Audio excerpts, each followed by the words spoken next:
오늘 본문 말씀을 통해서 부르심과 사명이라는 제목으로 하나님의 말씀 우리 함께 듣도록 하겠습니다. 오늘의 설교 목적을 말씀드리겠습니다.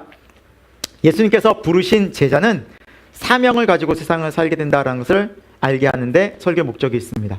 우리가 이 땅 가운데 살면서 우리를 주님께로 또 우리를 교회로 부르신 우리 하나님은 우리가 이 세상에 어떻게 살아가야 할지에 대해서도 분명히 알려주신다는 거죠. 그것을 사명이라고 말합니다. 하나님의 뜻 가운데 우리가 순종하는 삶을, 사명감을 가지고 살게 되는 인생을 살아갑니다. 그것이 제자의 삶입니다. 우리 예수님 믿는 제자들은 허투루 인생을 살지 않습니다. 사명감을 가지고 삽니다. 그 사명감은 바로 주님께서 주신 것입니다. 그래서 우리 지난 시간에도 사도 바울의 그 고백을 들어봤지만, 나의 달려갈 길과 주께 받은 사명 곧 은혜의 복음을 증언하는 일을 마치려 하면은 나의 생명조차 조금도 귀한 것으로 여기지 아니한다라는 고백을 들었습니다. 여러분, 우리가 이 세상을 살아갈 때 열심을 갖고 살죠. 그런데 주님께서 주신 사명은 이 땅을 향한 열심이 아니라 영원한 하나님 나라입니다. 영원한 것입니다. 오늘 이 귀한 예배 시간에 이 말씀을 통해서 그렇구나, 내가 주님께 부름 받았는데 사명자로 살라고 주님 나를 부르셨구나 라는 그 마음이 저와 여러분에게 깊이 새겨지기를 소망합니다. 계속해서 살펴볼 것은 우리가 사명자로 이렇게 살아가는, 부름을 받기 전에는 우리는 여전히 세상에 속한 자였다는 것입니다. 부르심을 받기 전의 상태는 우리는 철저히 세상에 속한 자였구나라는 것을 알게 될 것입니다. 그리고 이제 그 세상에 속한 나를 주님이 부르셨는데, 부르셨는지 안 부르셨는지 알쏭달쏭하지 않고 선명하게 아는 것이 믿음이다라는 거예요. 선명하게 압니다. 나를 부르시니까 하나님이시구나. 이 성경에 말씀하시는 그 하나님이시구나. 그 살아계신 하나님이 나를 부르셨구나 라는 것을 선명하게 알게 된다라는 사실입니다. 그것이 부르심을 받은 제자의 특징입니다. 그리고 결국 그 사람들은 말씀에 순종하는 사명자로, 주님 말씀을 따라가는 사명자로, 내 뜻과 내 의지와 내 생각대로 이제 살지 않아요. 하나님이 나를 이 땅에서 이 세상을 어떻게 살기를 원하시는가라는 것을 말씀을 통해 날마다 기도를 통해 알게 되면서 그 사명의 인생을 가는 거예요. 그 십자가의 길을 가는 거예요. 그 천국의 길을 하늘을 향해 가는 거예요. 이것이 바로 예수님을 믿는 삶이구나. 그래서 여러분, 예수님을 믿는 제자는 선명합니다. 그리고 교회 교인들은 분명한 삶의 자세가 나타납니다. 그래서 우리의 삶을 돌아보고 그렇구나, 나도 주님이 부르셨구나, 사명감으로 살아야겠구나 라는 그런 마음을 저와 여러분이 깊이 다시 한번 되새기고, 혹시 아직은 내가 불렀는지 나를 부르셨는지 잘 모르겠다면 정말 기도하시고, 주님 나를 부르신 것이 맞습니까? 주님, 정말 내가 주님 복음, 주님 알기 원합니다라는 소망감을 가지면 반드시 주님의 부르심이 임하게 될 줄로 믿습니다. 우리 한국 교회사에 많은 선교사님들이 오셔서 이 땅에 지금 우리가 이렇게 자유롭게 복음을 이렇게 듣고 또 교회가 세워지게 되었습니다. 1892년도에 미국에서 이제 신학을 마치시고 32세의 나이로 한국에 온 사무엘 무어 선교사님이 계십니다. 이 앞에 이제 누군지 아시겠죠? 좀 피부 색깔이 다르신 한 분이 계시죠? 왠지 서양인 분위기가 나는, 색깔도 다른 이분이 사무엘 무어 선교사님이십니다.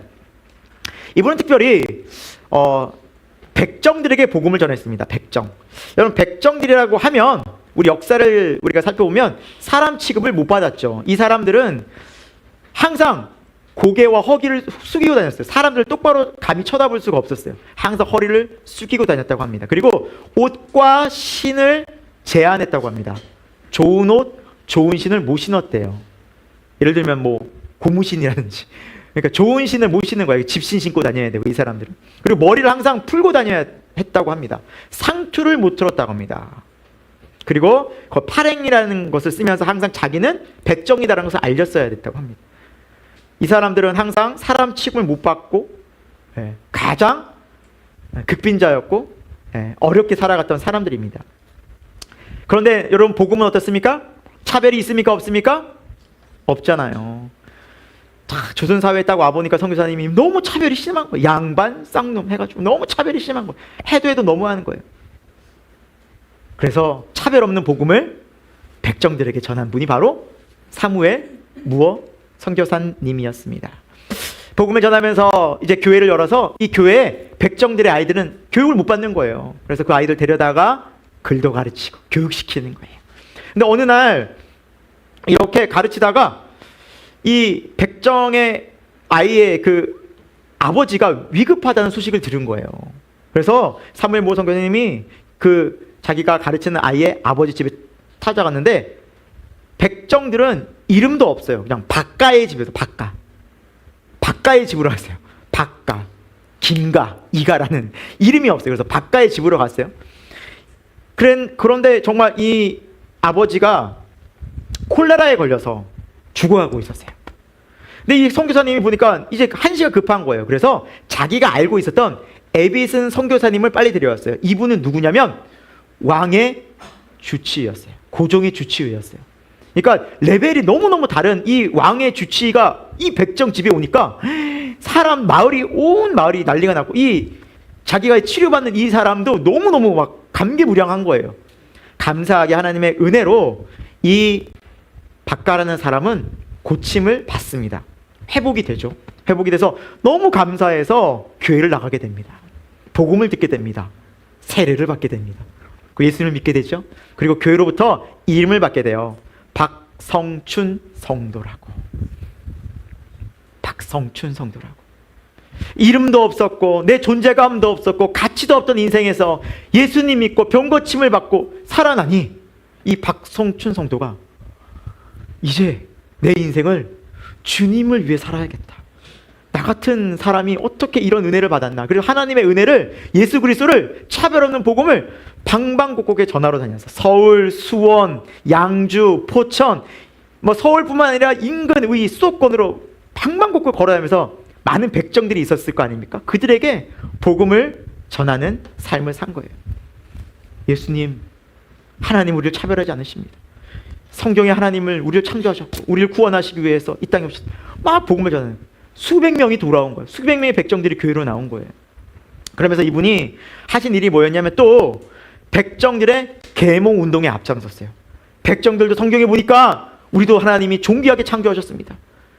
우리도 인권이 있고 우리도 소중한 한 사람입니다. 그러면서 백정 계몽 운동에 참여한 거예요.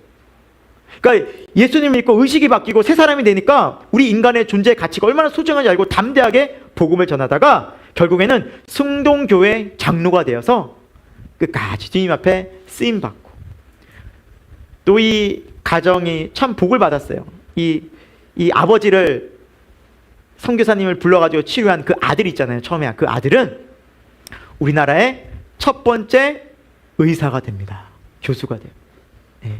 지금 연세대 의대 전신인 그곳에서 이제 교수 역할을 하고, 그러니까 백정 출신이고 이 가문은 백정으로밖에 살 수 없는데 예수님을 만나고 새로운 인생. 그러니까 얼마나 기뻤겠어요. 얼마나 즐거웠겠어요. 얼마나 감사했겠어요. 예수님을 만난 그 삶을 방방곡곡에서 전하면서 실제로 얼마 뒤에 이 박성춘과 또 이 무어 선교사님의 노력으로 말미암아 고종이 그 백정들의 삶을, 인권을 허락하고 상투도 틀게 하고 사람다운 삶을 살아갈 수 있도록 실제로 도와줬다고 합니다.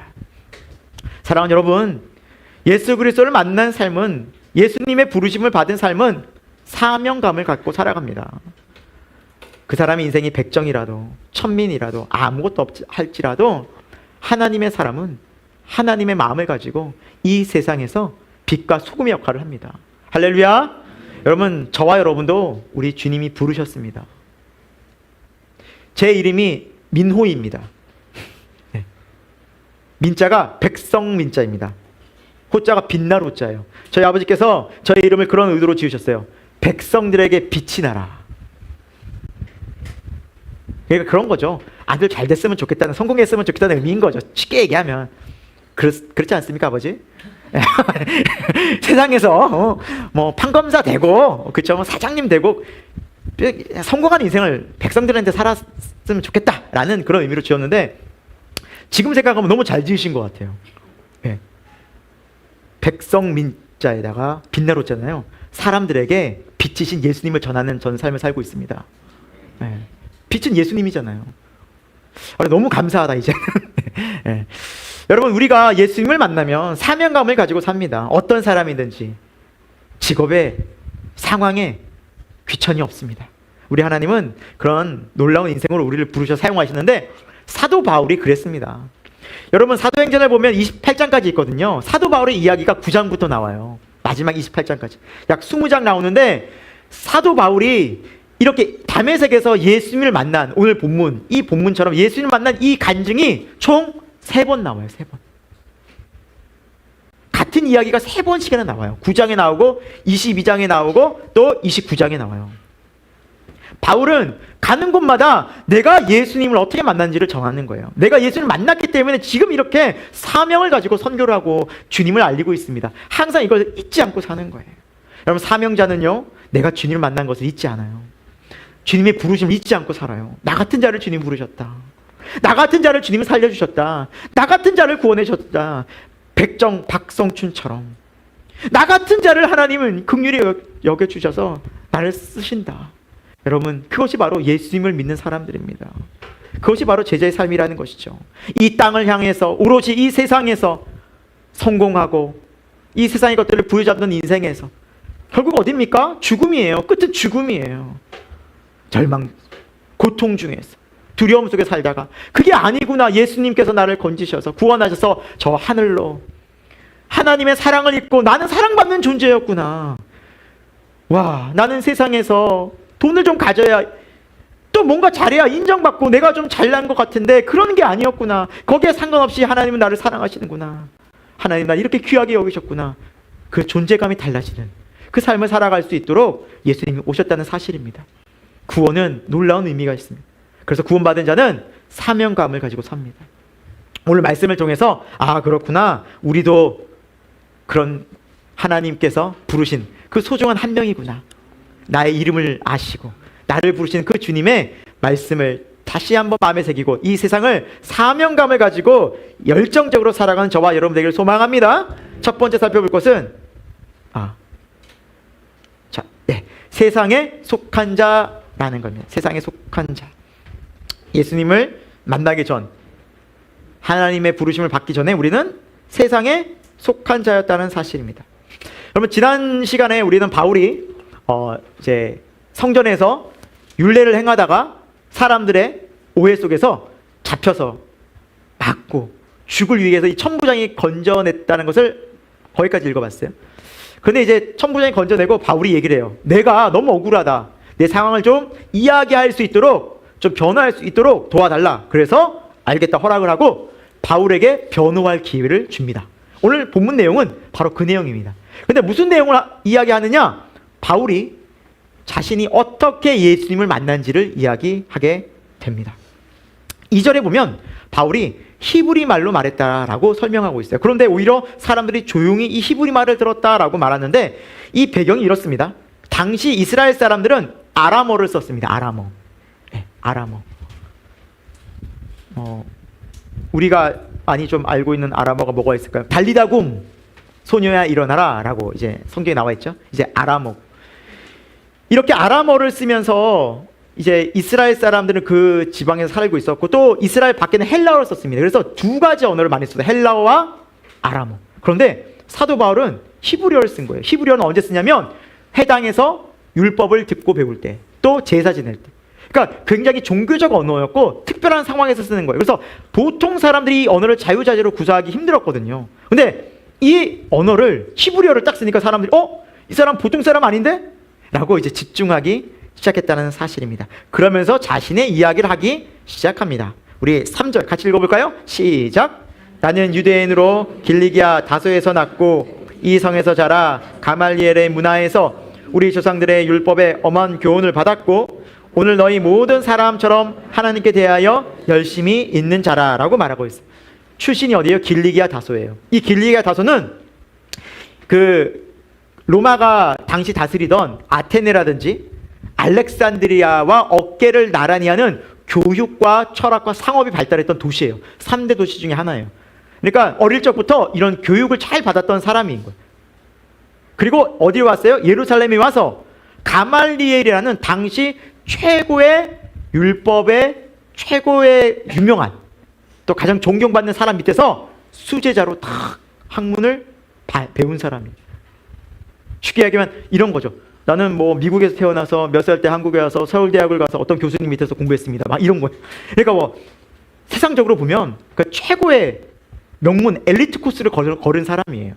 그러니까 율법에서는 내가 너희들 못지않게 오히려 더 열심히 있는 열정적인 사람이야. 나도 배울 만큼 배우고 알던 사람이다. 뿐만 아니었다라는 거예요. 4, 5절 보면 이 도가 뭐예요? 십자가의 도를 그리고 그리스도를 전하는 그 십자가의 도를 가르치는 그 사람들 내가 박해하고 죽이기까지. 너희들이랑 똑같았다. 너희 유대인들처럼. 나도 엄청 이 사람들을 죽이고 옥에 가두고 형벌받게 하고 나도 엄청 그런 인생을 살았던 사람이었다.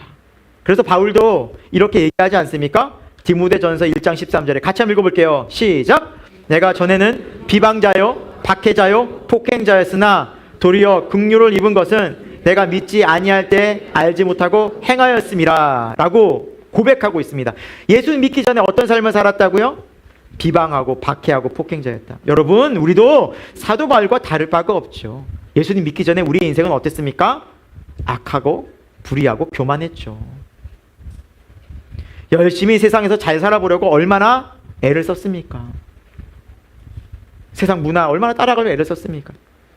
정말 세상은 그렇지 않습니까, 여러분? 세상은 희소성 있는 걸 가치 있게 봐요. 길바닥에 돌멩이는 가치 없대요. 번쩍번쩍하는 금, 희소성이 있으니까 그건 또 가치 있다고 여겨요. 그리고 40등, 50등 관심 없대요. 누구만 기억해요? 1등만 기억해요. 상위 몇 프로만 기억해요. 그렇게 살아야, 그걸 가져야 세상에서 인정받으니까 저와 여러분 그거 가져보려고 얼마나 애를 또 썼었습니까? 반에서 1등 하기도 어려운데 네, 쉽지 않잖아요. 근데 그거 바둥바둥 거리면서 인정받으려는 욕구, 또 그것을 차지하려는 욕심들, 또 그러면서 수많은 경쟁들 속에서 저 사람을 제껴야 되니까 이겨야 되니까 선의의 경쟁보다는 또 때로는 비방도 하고 미워도 하고 판단도 하면서 우리는 그렇게 애를 쓰면서 살던 인생을 살지 않았습니까? 사람만 그럴까요? 나라도 그래요. 지금도 각 나라들이 더 차지하려고, 더 누리려고 침략하고 전쟁하고 수많은 무기, 수백억, 수조 원, 수십조 원을 쏟아부어요. 그 땅 차지하려고, 그 더 얻으려고. 여러분 이 세상에서 우리는 그렇게 살아가고 있어요. 우리나라도 열심히 살아가는 민족 중에 한 나라인 것 같아요. 그런데 여러분 우리나라가 어떻습니까? 열심히 이렇게 살아가고 있지만 만족이 있나요? 아니에요. OECD 국가 중에 자살률이 2위예요. 사람이 너무너무 힘든 거예요. 날이 갈수록 해마다 우울증과 정신질환자들이 계속해서 증가하고 있어요. 너무너무 고통스러운 거예요. 제가 설교를 준비하면서 행복조사도를 이렇게 우리 한국 사람들이 얼마나 행복하게 살아가고 있나 조사해보니까 최근 2026년도 147개국 중에 몇 등 했을까요? 몇 등이나 우리 할 것 같아요? 여러분 우리 한국은 몇 등 정도 할 것 같아요? 행복 지수에서. 여러분 행복하십니까? 몇 등 할 것 같아요? 예? 아 88등? 비슷하게 왔네요. 67등 했어요. 67등. 예, 60 중간. 그렇게 애를 쓰고 노력을 하고 하는데 근데 이게 작년보다 또 떨어졌대요. 50 몇 위에서 60 몇 위로 또 떨어졌어요. 점점 삶이 왜 이렇게 힘든가? 여러분 우리 인생이 이렇게 힘들지만 다른 대안이 있습니까? 없어요. 물론 예수님을 믿는 사람들은 예외겠지만 세상 사람들은 그걸 계속 가져야 돼요. 죽는 그날까지 계속해서 그거 없으면 놓치면 불안해서 못 사는 거예요. 다른 대안이 없는 거예요. 다른 출구가 없는 거예요. 그러니까 그것을 끝까지 고집하고 붙잡으려고 애를 바둥바둥 쓰면서 살아가는 인생이었습니다. 여러분 성경적으로 보잖아요. 이것은 저주예요. 창세기 3장 17절 말씀입니다. 같이 한번 읽어볼까요? 시작. 아담에게 이르시되 내가 내 아내의 말을 듣고 내가 내게 먹지 말라 한 나무의 열매를 먹었은즉 땅은 너로 말미암아 먹으리라. 아멘. 아담과 하와가 하나님께서 만드신 이제 에덴 동산에서, 창조하신 에덴 동산에서 살다가 죄를 졌죠. 그 죄는 뭡니까? 불순종이었어요. 선악을 알게 하는 나무를 먹지 마라. 말씀을 어긴 거였죠. 말씀을 어겼어요. 왜 어겼어요? 하나님처럼 되려고 했어요. 하나님처럼. 내 스스로 인생 주인 나로 살려고. 하나님 말씀에 순종하기 싫어. 내 스스로 살래. 내가 왕 돼서 살래. 내 마음대로 살래. 그래서 결국엔 어떻게 됐습니까? 에덴 동산에서 죄짓고 쫓겨나게 됐어요. 그러면서 이제 땅을 갈아서 수고하면서 살았어야 했는데 땅이 저주를 받았대. 이건 뭘 의미할까요? 애초에 죄 짓기 전에 인간은요, 땅이 저주를 받지 않아서 땅이 스스로 먹을 것을 다 솟아나고 하나님의 은혜로 너무너무 잘 자랐어요. 그럼 인간은 뭐 했는데요? 노동하지 않고 관리만 했어요. 다스렸어요. 관리자였어요. 관리자. 그런 땀 흘리고 일하는 사람들이 아니에요. 지혜롭게 관리하고 다스리고 하나님이 주신 것도 누리며 즐겁게 먹고 그렇게 살았어요. 하나님이 땅으로 하여금 소산을 다 주셨어요. 하나님의 은혜로 다 주셨어요. 그런데 이제는 저주를 받았어요. 땅에서 열심히 일하지 않으면 살 수 없어요. 땅을 기경해야 되고 땅을 바라봐야 되고 땅이 없으면 불안해서 못 사는, 그래서 땅 거리면서 사는 인생이 됐죠. 우리나라도 예외는 아니죠. 우리나라도 땅 부동산만 오르면 뭐 불안해서 못 살죠. 왜 그럴까 고민해 보니까 어릴 때부터 그런 교육을 받았던 것 같아요. 우리는 방방곡곡에서 그런 노래 불렀죠. 두꺼봐 헌집 죽게 새집 따오. 항상 어릴 적부터 우리는 조기 교육을 받았죠. 새집에 대한 집에 대한 것이 약간, 그러니까 부동산에 대한 어릴 적부터 교육을 받다 보니까 계속해서 집에 대한 불안감이 있어요. 어떻게 살아야지. 인간의 본연의 불안감이죠. 땅, 집, 이거 없으면 불안해서 못 사는, 그게 저주라는 거예요. 성경은. 왜요? 하나님 그런 거 없이도 충분히 이 땅에서 평안하게 살 수 있게 했는데 죄 때문에 하나님을 잃어버리는 순간, 저 하늘이 닫히는 순간 오직 우리는 땅만 보고 살아가는 거예요. 뭘 먹지? 무얼 입지? 미래 어떻게 살지? 노후는 어떻게 하지? 건강 지금 위기 닥쳤는데 어떻게 하지? 가족 어떻게 하지? 나는 뭘 먹고 끊임없는 땅에 대한 삶이, 성경은 뭐예요? 저주라는 거예요. 다른 길이 없어요. 그렇게 땅을 추구하다가 결국에는 어디에 묻혀요? 땅으로 돌아가요. 결국 땅으로 끝내요. 하늘의 문이 닫히자 우리 인간은 저주를 받아 땅만 바라보고 살아가는. 근데 땅은 제한이 있잖아요, 여러분. 그렇죠? 그러니까 뺏는 거예요. 저도 가끔씩 그런 생각을 좀 해보고, 뭔 아파트까지 이렇게 비싸지? 너무너무 좀 놀라워요. 그 아파트가 좋기라도 하면 말을 안 하겠어요. 그렇게 좋아 보이지도 않아. 근데 살 수가 없어 도저히. 그리고 또 강남은 또 어때요? 물론 우리가 그냥 살기 어렵지만 거기 뭐 수백, 좋은 거는 그렇게 하죠. 뭐 100억 가까이도 하죠. 수십억이요. 그 기본 수십억이요. 뭐 만질 수도, 뭘 그렇게 100평, 200평 되는 것도 아니에요. 30몇 평, 40몇 평인데 무슨 수십억씩이나 되지? 세상에. 하늘나라는 걱정이 없어요. 아무튼 이 땅에서는. 그런데 아버지 나라는요 걱정 없어요. 아무튼 이 땅에서 그렇게 우리가 살아가는 것이 성경적으로 보면 결국에는 하나님 없이 내 인간 스스로 살다 보니까 죄 가운데 사는 인간이 저주를 받아 노력하지 않으면 힘겹게 살아갈 수밖에 없는 인생이 되어져 버린 거예요. 그것이 우리 예수 믿기 전의 삶이었죠. 그 못 가지면 불안해서 못 살고 평생을. 그때 주님이 우리를 부르십니다. 땅을 향해 가고 땅을 지향하고 인정받기 원하고, 그리고 그것을 붙잡지 않으면 불안해서 못 사는 인생을 주님이 찾아오십니다. 자, 바울이 오늘 그 얘기를 합니다. 내가 세상에서 세상을 향한 열심으로 나를 거기에 얽매여서 살던 내 인생에 우리 주님이 나를 부르셨다. 우리 한 6절, 7절, 8절 같이 읽어볼게요. 시작! 가는 중 다메섹에 가까이 갔을 때 오정쯤 되어 호련히 하늘로부터 큰 빛이 나를 둘러비침에 내가 땅에 엎드려져 들으니 소리 있어 이르되 사울아 사울아 내가 왜 나를 박해하느냐 하시거늘 내가 대답하되 주님 누구시니까 하니 이르시되 나는 내가 박해하는 나사렛 예수라 하시더라. 아멘. 다메섹이란 지역은 이 예루살렘에서 약 250km 떨어진 지역이에요. 가깝지 않죠? 5일 정도에서 길게는 7일 정도 걸어가야 돼요. 근데 그곳에 그리스도를 전한다, 예수를 전한다는 소식을 듣고 바울이 못 견뎌서 나를 보내달라고. 내가 가서 그놈들 다 잡아가지고 감옥에 넣든지 죽이든지 내가 결판을 내겠다고 해가지고 딱 허락을 받고 가는 거예요. 공문을 들고 그냥 비장한 마음으로 가고 있었어요. 오늘 6절에 보니까 오정쯤 돼. 이 오정이 뭐냐면 한낮, 정오를 말해요. 정오. 여러분, 정오에 태양빛이 가장 밝고 뜨겁잖아요. 그런데 그 뜨거운 태양빛보다 더 큰 빛이 갑자기 바울과 그 일행을 비쳤어요. 얼마나 그 빛이 밝았는지 실제로 보니까 엎드려져 버려요.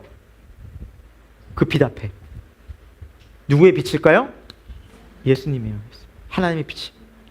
하나님의 거룩한 빛은 시공간을 초월하여 차원을 초월하여 우리에게 임하는데 그걸 볼 수가 없어요. 이건 세상 빛과 달라요. 예수 그리스도께서 오셔서 말씀하시는 거예요. 뭐라 말씀하세요? 이름을 부르죠. 7절에 사울아 사울아 내가 왜 나를 박해하느냐. 사울이라는 이름은 정확히 부르십니다. 여러분, 우리 주님은 우리를 정확히 아십니다. 지금도 보고 계시고 우리 이름을 정확히 알고 계십니다. 우리의 모든 삶을 다 알고 계십니다. 우리가 어떻게 살아가고 있고 무슨 생각으로 살아가고 있는지 계명했어요? 계명한 것도 다 아십니다. 다 아셔요. 뭐 이름 바꿔도 소용없어요. 다 아셔요. 모르시는 바가 없어요. 정확하게 부르세요. 왜? 하나님은 창세전부터 우리를 보고 계셨거든요. 우리를 알고 계시거든요. 그분의 시간 속에서. 그리고 부르시는 거예요. 왜 나를 박해하느냐. 여러분, 예수님을 박해한 적이 있습니까? 바울이? 예수님 이미 시간상으로 보면 이미 십자가에서 벌써 돌아가셨어요. 그렇죠? 부활 승천하셨어요. 이미 시간적으로는 한참 전의 일이에요. 그런데 왜 예수님이 나를 박해하느냐 그러셨을까요? 교회는, 주님의 몸된 교회는 주님과 한 몸이기 때문에 그래요. 교회를 박해하는 것, 교회 공동체를 힘들게 하는 것, 그걸 누구를 힘들게 하는 거예요? 예수님이 힘들게 하는 거예요. 그래서 여러분, 교회 식구들한테 함부로 하면 안 됩니다.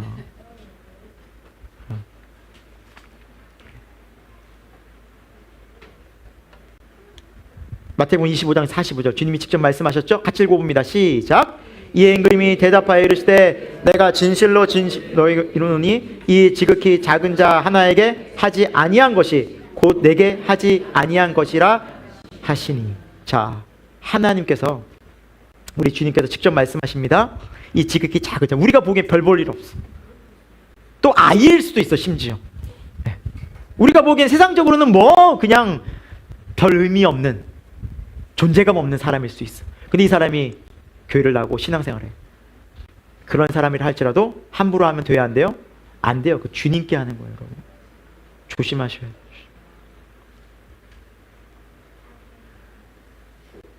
오늘부터 또 가족들 사이에서 함부로 이제 싸우고 그러지 마시고 조심하시고. 예. 남편과 아내가 아무리 친하다 하더라도 내가 함부로 말을 하면 안 되는 거예요. 자녀들에게도 함부로 또 얘기할 수 없는 거예요. 우리 자녀들도 부모님에게도 함부로 하면 안 되는 거예요. 또 교회 교인들께도 함부로 말하면 안 되는 거예요. 왜요? 주님께 하는 거예요, 그것이. 이건 실제예요, 여러분. 실제예요. 이 말씀은 주님께서 이제 오셨을 때, 재림하셨을 때 사람들 다 앉혀놓고 그때 하신 말씀이에요. 앞으로 일어날 일이에요. 그때 주님이 물으실 거라니까요.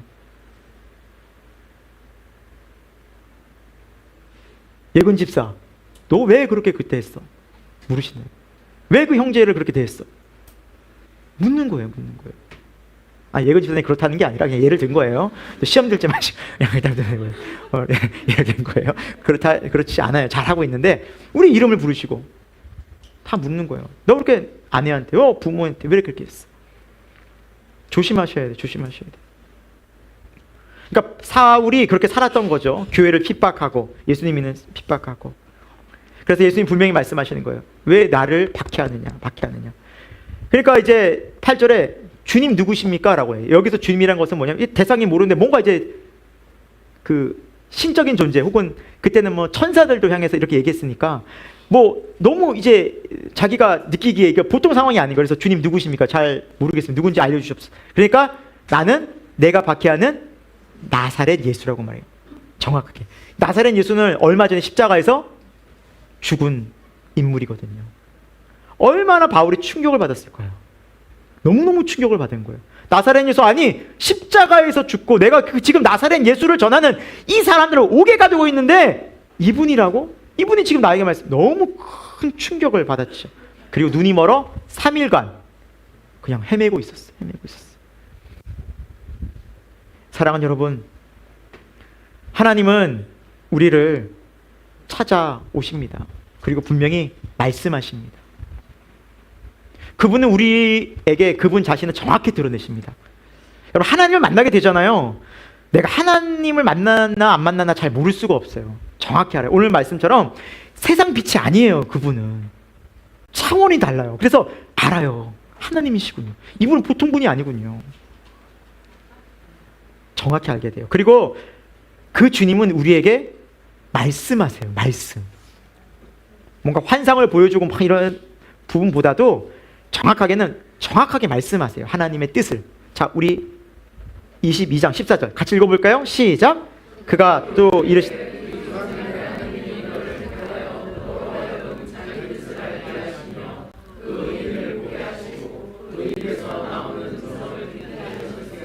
아멘. 정확히 이르시는 거예요. 하나님이 너를 택하셨다라는 거 첫 번째. 그리고 하나님의 뜻을 정확하게 알게 하시고 음성을 듣게 하시고 있다라는 거예요. 이분이 하나님이시구나, 나에게 말씀하시는 걸 우리가 안다라는 거예요. 양은 내 음성을 듣나니. 우리 주님 말씀하시죠. 내 양은 내 음성을 듣나니. 주님의 양은 음성을 들어요. 알게 돼요. 목자를 따라가게 된다니까요. 반드시 믿음으로 반응해요. 여러분, 믿으셔야 돼요. 믿으시기 바랍니다. 주님의 음성이 들리잖아요. 하나님, 여러분 믿으시면 돼요. 하나님은 말씀하신다니까. 그렇게 나에게 설교를 통해서, 성경을 통해서, 때로는 누군가의 어떤 대화를 통해서 나에게 알려주시는 거예요. 이렇게 알려주시는 것은 이미 하나님이 창세전에 우리를 에베소서 1장 4절부터 6절에 보면 택하셨다는 거. 창세전에 이미 세상을 창조하기 전에 계획 가운데 하나님이 우리를 택하셨다는 거예요. 너무나 놀라운 택하심이죠. 그리고 5절에 보니까 예정하신 거예요. 그리스도 안에서 구원하시고 예정하신 거예요. 그리스도 예수 안에 십자가로 하나님의 아들들, 자녀가 되게 하셨다는 거죠. 그리고 6절에 이렇게 사랑을 입은 자, 구원받은 자는 뭐 한다는 거예요? 우리에게 거저주시는 바, 이 은혜라는 거죠. 이 은혜를 받은 자는 그 은혜의 영광을 찬송하게 하려는 것이라. 그래서 여러분, 구원받은 자의 특징이 뭐냐면 하나님을 찬송하게 돼요. 감사하게 돼요. 기뻐하게 돼요. 아니, 나 같은 자를 어떻게 이렇게 사랑하시지? 오로지 땅을 향해 살던 인생인데, 하나님 없이 내 마음대로 내 욕심대로 불안해서 죄의 종으로 살던 인생인데, 이런 나를 어떻게 십자가에서 구원하셨지? 나를 위해서 죽으셨지? 있을 수 없는 일인데 그 십자가의 은혜가 너무너무 감격스러운 거예요. 아무 죄도 없으신 하나님의 아들이 나 같은 자를 위해서 오셨다니. 그리고 나에게 주신 그 은혜와 사랑이 너무너무 커서 감사하고 기뻐하게 되는 거예요.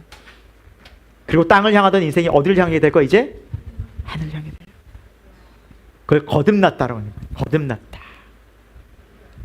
누구든지 물과 성령으로 거듭나지 아니하면 하나님 나라를 볼 수 없느니라. 알 수 없어요. 물과 성령으로 거듭나면 하나님 나라가 보여요. 이제 알게 돼요. 성령께서 그렇게 해주셔요.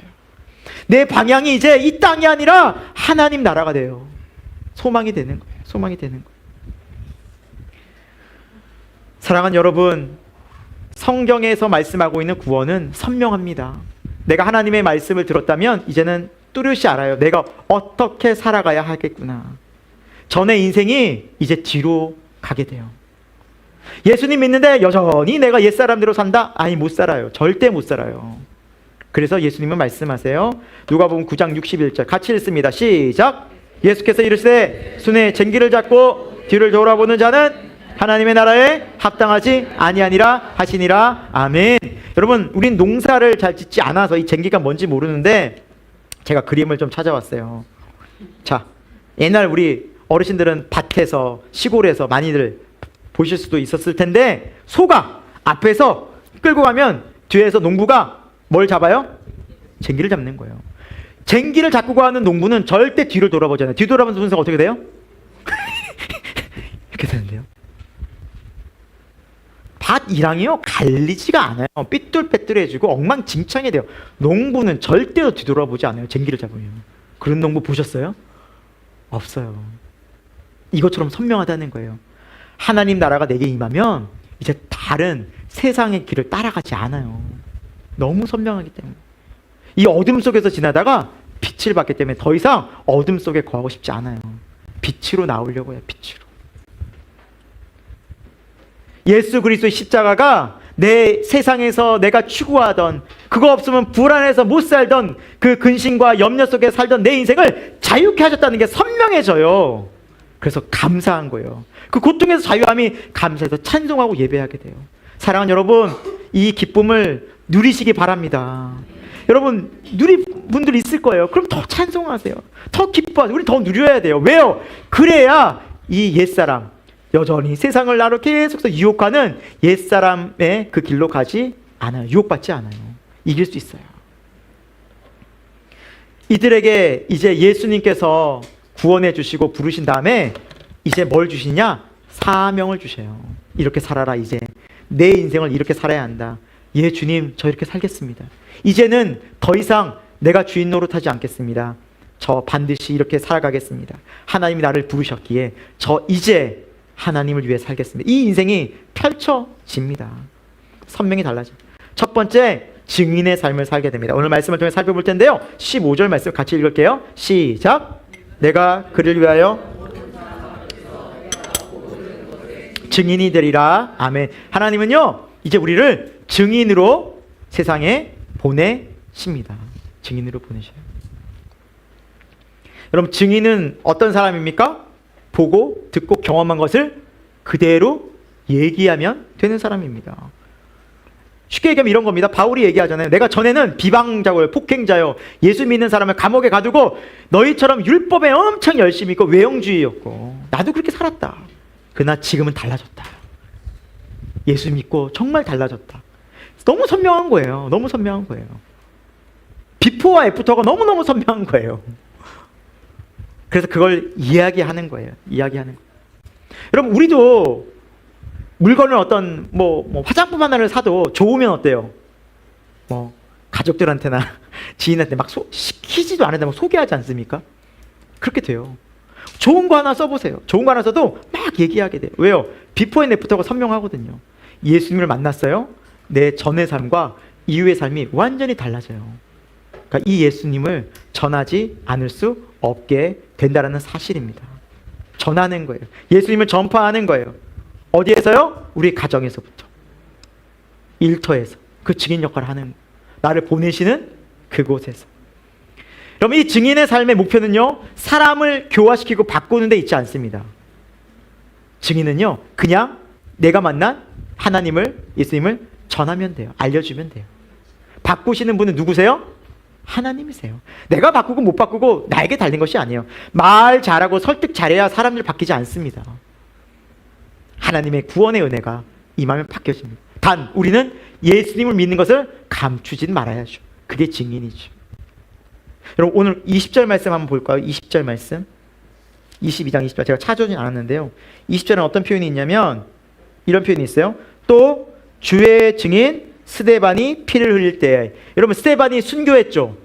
그렇죠? 돌에 맞아 죽었잖아요. 그 자리에 사도 바울이 있었잖아요. 근데 스데반을 향해서 사도 바울이 표현이 뭐라고 표현하고 있어요? 증인이래요. 순교자라는 표현을 안 썼어요. 증인 스데반이라고 했어요. 여러분, 증인과 순교자가 다를까요? 아니요, 똑같아요. 순교자의 어원이 증인이에요. 증인. 증인으로 살면 때로는 순교할 수도 있어요. 근데 그 각오하고 증인은 증언하는 거예요. 사실을 이야기하는 거예요. 예수님의 제자들이 실제로 그렇게 살았다니까요. 교회는 오늘날 세상의 증인이에요. 하나님은 살아계십니다. 이 땅을 지향하고 쫓아가는, 열렬하게, 보통 쫓아가는 것도 아니죠. 돈을 향해, 땅을 향해 열렬하게, 그거 없으면 불안해서 못 사는 저들에게 이것이 우리의 참 소망이 아니라 하나님 나라가 있습니다. 우리는 언젠가는 죽게 될 것입니다. 죽음 이후에는 심판이 있습니다. 예수 그리스도가 우리의 유일한 소망이고 우리에게 영생을 주러 오셨습니다. 우리는 그 소망을 전하는 자가 되어야만 합니다. 그것이 교회예요. 저와 여러분 교회로 부름 받았습니다. 사랑하는 여러분, 주저없이 부끄러움 없이 담대하게 증인의 역할을 할 수 있기를 소망합니다. 그래서 우리가 약하니까 누가 오신 거예요?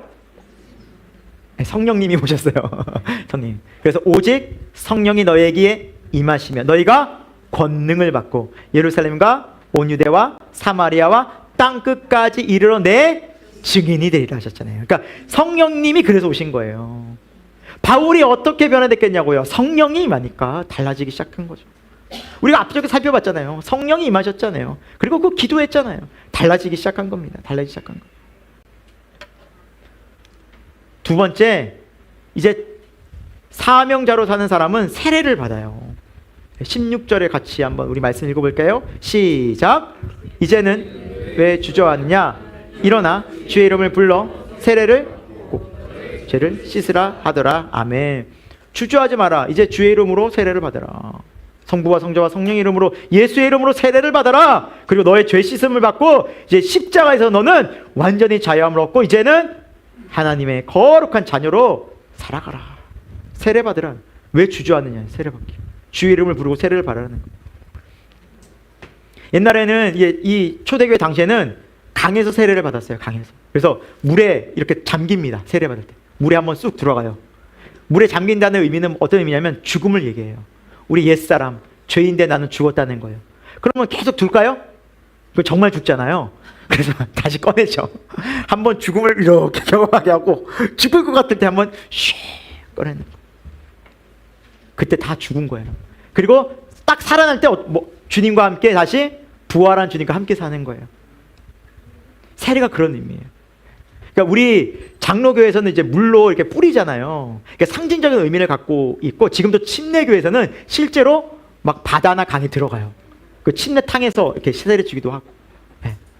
저는 사실은 좀 그러고 싶었는데 어렵더라고요. 한강에 들어갈 수도 없고. 그래서 실제로 세례는 그런 의미. 우리가 세례 받았잖아요. 또 세례 받으실 분도 계시지만 죽었다는 거예요. 죽었다는. 물에 들어가서 다 죽은 거예요. 내 생각, 내 뜻, 내 계획이 죽었다. 어디에서 죽었을까요? 십자가에서 죽은 거예요. 십자가에서. 그러니까 세례는 주님과 함께 죽었고 연합하여 함께 살아간다는 의미예요. 여러분 세례 받았다면 우리는 항상 그것을 기억해야 돼요. 아, 더 이상 내 삶의 주인이 내가 아니구나. 내 옛사람 죽었지. 왜 이렇게 또 내가 욕심부리나? 왜 또 내가 내 욕심, 내 생각 채우려고 이 사람을 이렇게 힘들게 하나? 왜 이곳에서 내가 왕노릇 하려고 하나? 죽는 거예요. 주님이 왕이십니다. 주님이 왕이십니다. 끊임없이 고백하고 기억하는 겁니다. 사랑하는 여러분, 저와 여러분이 세례를 받았다면 이제 세례 받은 자로 살아갑시다. 예수님과 함께 살아갑시다. 이제 우리와 함께 하셔요. 예수님이 왕 되셔. 그래서 실제로 우리 삶 인도에 가십니다. 날마다 인도에 가십니다. 이제 묻고 기도하고 따라갑시다. 끝으로 주님께 순종하는 삶을 살아갑니다. 사명자는 순종하는 사람을 말합니다. 우리 말씀 17, 18, 또 21절 세 절인데요. 같이 한번 읽어볼게요. 시작.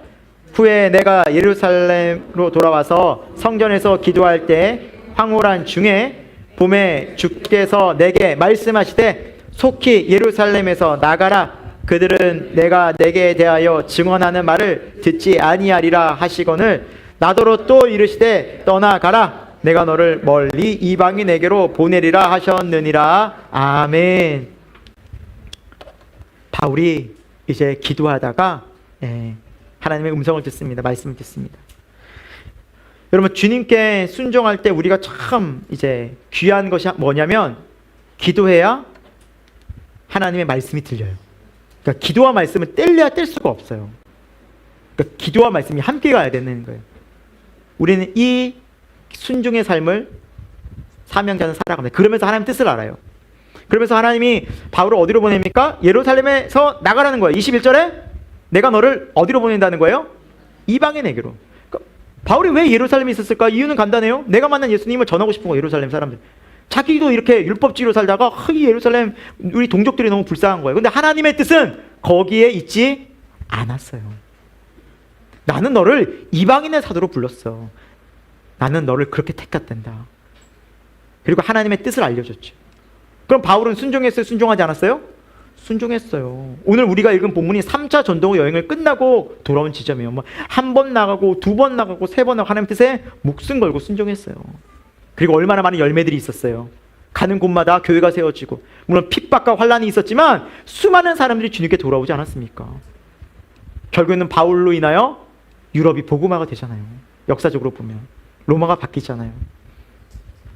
사랑하는 여러분, 하나님의 뜻에 순종할 때 우리는 하나님의 나라의 놀라운 일을 할 수 있습니다. 근데 두 가지가 굉장히 중요한 게 뭐라고 그랬어요? 기도할 때예요. 여러분, 기도의 목적이 뭘까요? 기도의 목적은요, 내가 하나님 앞에 어떤 소원을 아뢰서 그 소원을 이루기 위함이 목적이 아니에요. 물론 우리의 필요를 간구를 아뢰 수 있죠. 그러니까 그것을 원하는 바를 내가 얻는 것이 기도의 목적은 아니에요. 기도의 유일한 목적은 뭐냐면 하나님의 뜻을 아는 겁니다. 그래서 때로는 우리가 원하는 바를 하나님 안 주실 때도 있어요. 그럼 하나님 뜻이 아니라는 거예요. 아니라는 거예요.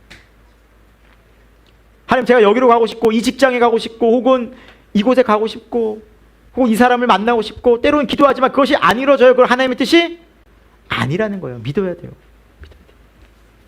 기도의 뜻은, 목적은 하나님의 뜻을 알고 순종하는 거예요. 그러니까 지금 17절에 열심히 기도하다가 하나님의 말씀을 들으니 하나님의 말씀은 지금 바울의 뜻과 상충되는 거예요. 그런데 바울은 순종하잖아요. 그로 말미암아 온 유럽이 복음화가 됐죠. 하나님 놀랍게 사용하셨습니다. 사랑하는 여러분, 우리가 기도를 왜 합니까? 이 기도의 시간은요, 내가 굴복되어지는 시간입니다. 꼭 기억하십시오. 기도의 시간은 내가 굴복되어진 시간이에요. 회개하는 시간이에요. 아, 내가 또다시 십자가에서 죽지 않았구나. 또다시 내 생각과 내 의가 앞섰구나. 또다시 욕심 부렸구나. 또다시 판단했구나. 오, 주님, 내가 또 그랬군요. 주님 뜻을 알기 원합니다. 그래서 순종하며 살아가기 원합니다. 이렇게 기도할 때 하나님이 우리를 통해서 일하시기 시작하십니다. 그러지 않으면 우리는 여전히 내 옛사람의 습성이 남아있어서 자꾸 내 생각, 그러니까 복잡해지고요, 자꾸 사람들과의 사이에서 부딪히는 거예요. 힘들어지는 거죠. 그래서 날마다 자기 십자가를 지고 나를 따르라는 주님의 말씀처럼 날마다 내가 죽는 십자가가 있어야지. 내가 죽은 십자가가 있어요. 그래야만 주님을 따를 수 있어요. 사랑하는 우리 새생명교회 교우 여러분, 우리 내 뜻과 내 생각 얼마나 강합니까? 이것이 죽을 수 있는 유일한 한 곳이 있다니까요. 십자가입니다. 내가 죽을 때 누가 일하십니까? 하나님께서 일하십니다. 하나님 영광 받으시는 거예요. 내 인생이 존귀하게 이제 사용되는 거예요. 우리 앞쪽에서 봤지만 박성춘 같이 정말 인생이 보잘것없는 인생으로 끝날 수밖에 없는 그런 인생이지만 이제 주님 뜻에 온전히 순종했을 때 주님 나라와 의를 위해서 존귀한 쓰임을 우리도 받게 될 것입니다. 여러분, 그런데 기도하기가 쉽지 않죠. 교회 다니지만 기도하기가 참 어렵고, 이렇게 기도하기 힘든지 모르겠다. 여러분, 기도는 성경에 보면 명령형이에요. 권유와 좀 할래? 이렇게 주님 우리 배려하시는 부분이 없어요. 항상 기도는요, 명령형이에요. 하라! 기도하라! 늘게요. 기도하라! 쉬지 말고 기도하라! 그리고 마태복음 26장 41절에 시험에 들지 않게 깨어 기도하라라고 말씀하세요. 여러분, 기도하는 중요한 이유 중에 하나가 뭐냐면 기도하지 않잖아요. 반드시 시험 들어요. 반드시예요, 여러분. 이건 꼭 기억하셔야 돼요. 기도하지 않은 그 영적 상태는 사탄이 그냥 끌고 가기 너무 쉬워요. 시험 들어요. 분명히 시험 들어요. 이건 말씀 그대로예요. 교회도 시험 들 수도 있고요. 목회자는 시험 들 수도 있고요. 가족한테 시험 들 수도 있고요. 또 직장에서 시험 들 수도 100% 찾아와요, 여러분. 여러분, 환경이 문제가 아니에요. 주변의 사람들이 문제가 아니라고요. 항상 신앙은요, 나와 주님과의 관계가 문제예요. 나와 주님과의 관계가 선명하고 강건하잖아요. 절대 시험 들지 않아요. 세상을 이겨요. 믿으시기 바랍니다. 그렇게 주신 도구가 기도의 도구예요. 근데 우리는 이 기도의 도구를 어떻게 쓰고 있어요? 그냥 부담스럽잖아요, 기도. 또 하면서도 형식적일 때가 많잖아요. 오늘 기도했어. 끝냈어. 뭔가 일 처리하는 것처럼. 절대 그렇지 않아요, 여러분. 기도만큼 우리가 하나님을 알아가고 하나님의 뜻을 알고 우리 안에 내적 자아가 하나님으로 충만하게 공급되어진 시간이 기도밖에 없어요, 여러분. 여러분, 기도 1시간 해보십시오. 얼마나 담대하게 인생을 사는지 모릅니다. 여러분, 무릎 꿇을 수 있기를 바랍니다. 꼭 그러셔야 돼요. 그럼 우리를 통해서 하나님 역사하신다니까요. 바뀌어져요. 어떻게 이렇게 바뀌지? 주님이 하신다니까요. 주님이. 아니면 다 내가 해야 돼요. 그럼 책임은 누가 져야 될까요? 내가 져요. 그러나 기도한다면 누가 책임져 주세요? 하나님이 책임져 주세요. 이게 너무너무 다른 인생이에요. 말씀을 마무리합니다. 신앙생활은 예수님께서 정말 창세전에 택하신 자들을 부르십니다. 반드시 부르십니다. 그래서 내 양은 내 음성을 듣는다는 말씀처럼 하나님의 음성이 들려져요. 머뭇거리지 마십시오. 이제 머뭇거릴 이유가 없어요. 이제 주님 앞에 가는 거예요. 영원한 하나님 나라를 향해서 이제 이 땅에서 내가 어떻게 살아야지 않는 거예요. 우리가 살아면 얼마나 살겠습니까, 여러분? 이 땅에서 막 천년 만년 살 것처럼 우리가 오해하지 않아요? 한 100년 살 것 같이 생각하지 않아요? 막상 여러분 한번 생각해 보세요. 크리스마스 한 3, 40번만 보내면 우리 죽어요. 진짜 그래요. 더 짧게 남은 사람도 있어요. 10번? 20번도 안 남은 분들도 있어요. 성탄절. 그렇게 따지면 여러분 몇 번 안 남았어요. 우리 진짜. 저도 그래요. 성탄절 한 40번 보내면 저도 죽을 것 같아요. 50이니까 90 생각하면. 얼마 안 남았어요. 우리 인생이. 여러분 오래 살 것 같지만 이 땅에서 살면 정말 제한적이고요.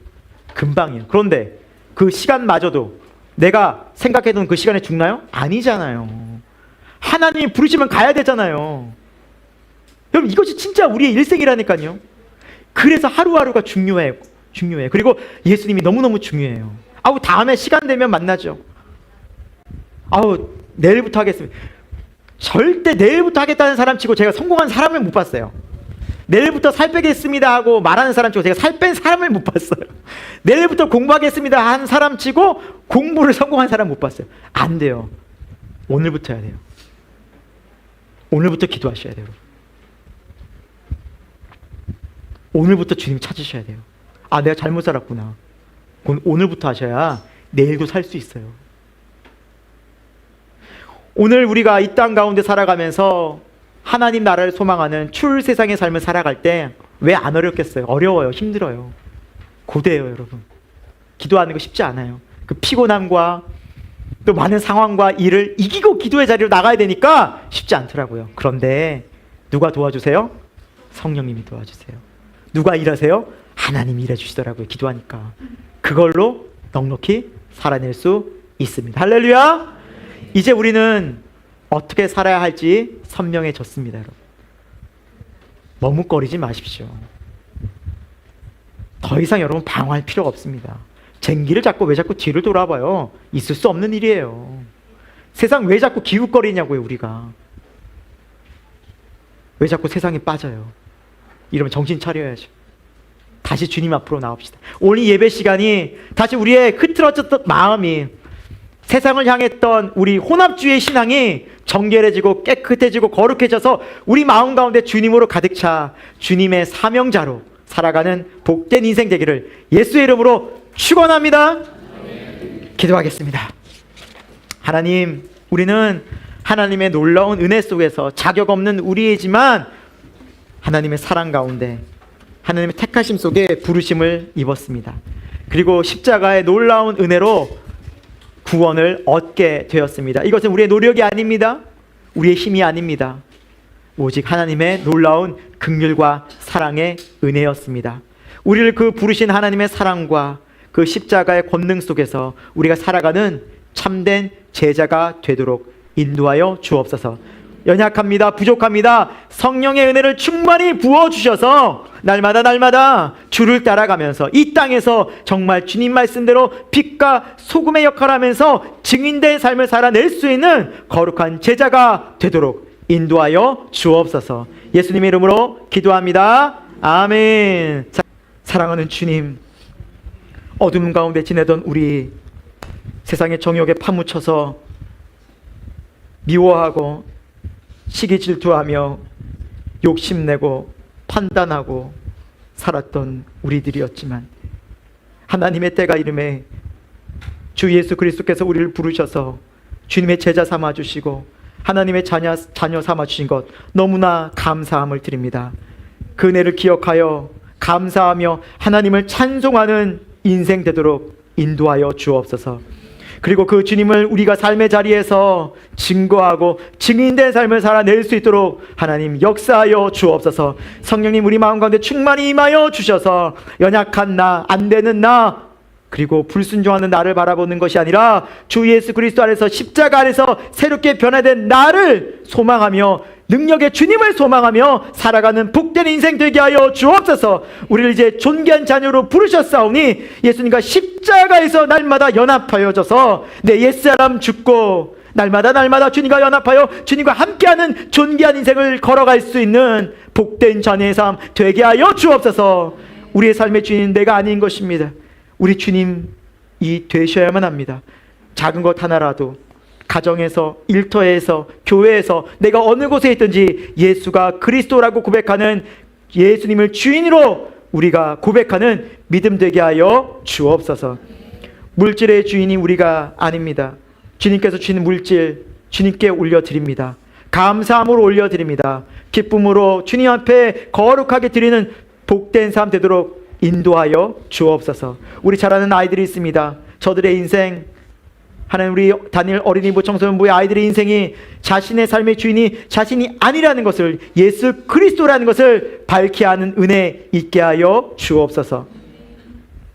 지금은 우리 주 예수 그리스도의 십자가의 은혜와 하나님 아버지 영원하신 사랑하심과 성령 하나님의 감화 감동 역사하심이 하나님의 부르심을 따라 이제 이 땅이 아닌 저 하늘나라를 소망하며 사명자로 살아가고 제자로서 살아가기를 다시 한번 기도한 우리 새생명교회 모든 교우들 가운데 저들의 가정과 일터와 우리 한국교회 가운데 지금부터 영원토록 함께 하옵시기를 간절히 축원하옵나이다.